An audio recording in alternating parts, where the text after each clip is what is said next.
Hello guys, अस्सलाम वालेकुम। तो आप सभी को 16 रोज़ा बहुत बहुत मुबारक हो। तो आज मैं 16 रोज़े की सहरी यहाँ बना रही थी। तहज्जुद की नमाज़ के बाद मैं यहाँ पर सहरी के लिए चाय बना रही थी। और आप लोगों को पता है कि मैं ज़्यादा सहरी में कुछ नहीं बनाती हूँ, सिर्फ चाय रहती है और पाव रोटी या फिर कभी कभी रोटी भी रहती है। तो आज मैं जल्दी से चाय बना ली थी और थोड़ा लेट हो गया था। ऐसे तो मैं जल्दी उठ जाती हूँ 3 बजे, लेकिन आज मुझे उठने में बहुत देर हो गई थी, 4 बज गए थे। तो यहाँ पर मैं वही चाय बना रही थी और साथ में मैं ईद की शॉपिंग करने गई थी। तो मैंने पाव रोटी ख़रीद के लाई थी, जो कि बकरखानी पाव रोटी थी। तो वो भी मैं आज वहीं से मैं अपना सहरी करूँगी। तो यहाँ पर मैंने सब कुछ लगा दी थी, जिसमें थी ये वाली पाव रोटी और साथ में थी गाजर का हलवा और रोटी थी और साथ में कुछ कुछ चीज़ें थी जो कि आप लोगों को दिख ही रही है। तो यहाँ पर वही सारी चीज़ें यहाँ पर लगाई हुई थी और यहाँ पर हम लोग सब सहरी कर रहे थे। तो सहरी करने के बाद यहाँ पर मैंने वापस से फिर नमाज़ पढ़ी फ़जर की, क्योंकि अज़ान हो गई थी। सहरी होने के बाद यहाँ पर मैं फ़जर की नमाज़ पढ़ने के बाद दुआएँ कर रही थी। फिर उसके बाद सुबह हो गई, तो हम लोग सब यहाँ पर नहा धोकर बिल्कुल तैयार हो गए थे और फिर मैं यहाँ इफ़्तार की तैयारी सिर्फ़ असर के बाद से शुरू कर दी थी। तो यहाँ पर मैं बना रही थी रसना। हमारे घर पे रूह अफ़ज़ा नहीं आया इस साल। आप लोग सभी कमेंट में भर डालिए कि प्लीज़ भाईजान आप ही को रूह अफ़ज़ा ला कर दीजिए। मैंने आपके भाई को बहुत बोला कि आप रूह अफ़ज़ा ला कर दो, पर वो है कि मानते ही नहीं। ला कर दे तब ना मैं बनाऊँ। मुझे तो बहुत शौक़ है कि मैं रूह अफ़ज़ा बनाऊँ, इफ़्तारी में सजाऊँ, पर ऐसा नहीं है। लेकिन आप लोग कमेंट करिए, तभी ना आपके भाई पढ़ेंगे कमेंट, तो वो ला कर मुझे देंगे। तो यहाँ पर मैं वही सब लगा रही थी और मैंने आज इफ़्तारी में ज़्यादा कुछ नहीं बनाई थी। जैसे कि आप लोग पर्सनली जानते हो कि मैं चना दाल की पकौड़ी बनाती हूँ एवरीडे पूरे 30 रोज़ों में।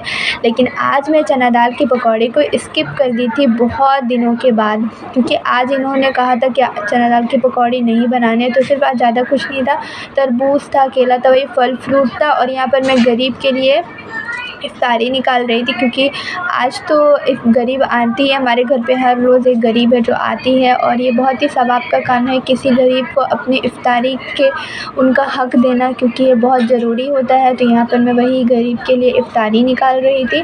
और आज मैं, जैसे कि मैंने बताया कि मैं ज़्यादा कुछ नहीं बनाई थी, मैं सिर्फ चाय चना बनाई थी।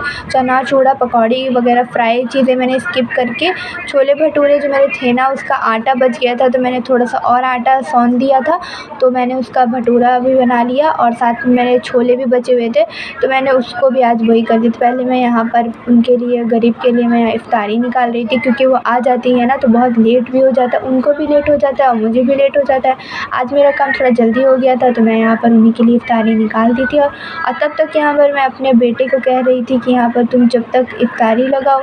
मेरा बेटा वैसे तो बहुत बदमाश है, पर मैं आपको क्या ही बताऊँ, इतनी बदमाशी अच्छी भी नहीं लगती है, लेकिन ये लोग हैं थोड़े बदमाश। तो जब तक यहाँ पर इतनी इफ़्तारी लग गई थी, तो मैं यहाँ पर जल्दी जल्दी भटूरा फ्राई कर रही थी, क्योंकि भटूरे का जो आटा होता है थोड़ा सा उसे रेस्ट देना पड़ता है। तो यहाँ पर मैं वही रेस्ट देने के लिए यहाँ पर रख दी थी और एक एक करके यहाँ पर मैं फ्राई कर रही थी। फ्राई करने का काम मैं ही घर पे करती हूँ और कोई मेरे तो ऐसे करने वाला नहीं है, जैसे कि आप लोग जानते ही हैं। तो मैं ये सारे काम अकेले ही करती हूँ। और आप लोगों को पता है गाइस, मेरी ईद की शॉपिंग हो चुकी है और अभी थोड़ी सी बाकी है, जिसका मैं व्लॉग आप लोगों के साथ शेयर करूँगी। आप लोगों के साथ ज़रूर शेयर करूँगी, क्योंकि हर एक चीज़ मैं आपके साथ शेयर करती हूँ, तो ये भी लाज़मी है, ये भी शेयर करूँगी। तो आप लोग चैनल को प्लीज़ सब्सक्राइब कर लीजिएगा, ताकि कोई भी ऐसी जो चीज़ें आपके साथ मिस ना हो। तो यहाँ पर मैं वही जल्दी जल्दी यहाँ पर पहले फ्राई कर रही थी। आप लोगों को ने क्या क्या इस बार ईद की शॉपिंग कर ली है या आपने ईद की शॉपिंग शुरू कर दी है, कमेंट में बताइएगा। और आपके यहाँ कौन सा ड्रेस ज़्यादा ट्रेंड में चल रहा है ईद में, वो भी बताइएगा। बहुत सारे लोग कमेंट में बोलते हैं आप डायरेक्टली क्यों नहीं बोलते हो, प्लीज़ डायरेक्ट बोलो, वॉइस ओवर क्यों करते हो। तो गाइस देखिए, जैसे कि मैं बैकग्राउंड से पीछे वॉइस ओवर करती हूँ, तो सोचिए इतना अभी भी आपको आवाज़ आती होगी थोड़ी बहुत। तो सोचिए मैं जब आगे से बोलूँगी तो आपको तो आवाज़ आएगी ही नहीं, तो मुझे मजबूरन वॉइस ओवर करना पड़ता है। तो अगर आपको कोई दिक्कत आती है तो आप मुझे बेझिझक बोल सकते हैं। मैं आपकी अम्मी, सबकी अम्मी, प्यारी अम्मी हूँ। और यहाँ पर मैं जल्दी जल्दी यहाँ पर मैं फ्राई कर रही थी क्योंकि लेट भी हो जाता है। तो देखते देखते यहाँ पर सारे भटूरे फ्राई हो गए थे। लास्ट में एक बचा था, वो भी फ्राई हो गया था। बस मैं जल्दी जल्दी अब जा रही हूँ, सभी के लिए यहाँ पर इफ्तारी निकालूँगी। और दिन के सिर्फ अब 20 मिनट बचे थे, उसमें से मुझे 10 मिनट में जल्दी जल्दी सबको निकालना था। तो यहाँ पर मैं वही सब निकाल रही थी, जल्दी से बैठ गई थी। और आज हमारे घर पे रसना जूस था। यहाँ पर मैंने, आप देख सकते हैं कि मैं यहाँ पर इफ्तारी में बहुत सारी चीज़ें हैं। और आज तो तरबूज भी है, मैंने इनसे कहा कि आप तरबूज लेकर आइए, ठंडा मौसम हो रहा है, गर्मी भी हो रही है, लेकिन मन करता है, तो इसीलिए यहाँ पर मैंने ये सब निकाला था। और यहाँ पर आप लोग देख सकते हैं कि यहाँ पर ज़्यादा कुछ तो नहीं है, जो है यहाँ पर आप लोग देख सकते हैं। तो यहाँ पर आप लोग देखिए, यहाँ पर रसना भी आ गया था। और फिर साथ में यहाँ पर हमारे यहाँ पर ना रसना में बर्फ़ भी डलाते हैं, हम लोग को बहुत अच्छा लगता है। और फिर उसके बाद यहाँ पर मैं वही सारी चीज़ें डाल रही थी। मैं देखिए यहाँ पर मैं निकाल भी रही हूँ, आप लोग जैसा कि देख ही सकते हैं। अब यहाँ पर सारी चीज़ें प्लेट में निकालने के बाद लास्ट में मैं क्या करती हूँ ना, सभी के लिए यहाँ पर रसना भी डाल देती हूँ, क्योंकि हमारे घर पे ना रसना सबसे पहले मैं ढाल कर सबके गिलास की तरफ रख देती हूँ। अब ये करने के बाद अब हमने सब ने यहाँ पर इफ्तारी मैंने निकाल दिया। और देखिए दस्तरखान कितना ज़्यादा खूबसूरत लग रहा है, कमेंट में माशाल्लाह ज़रूर लिखिएगा।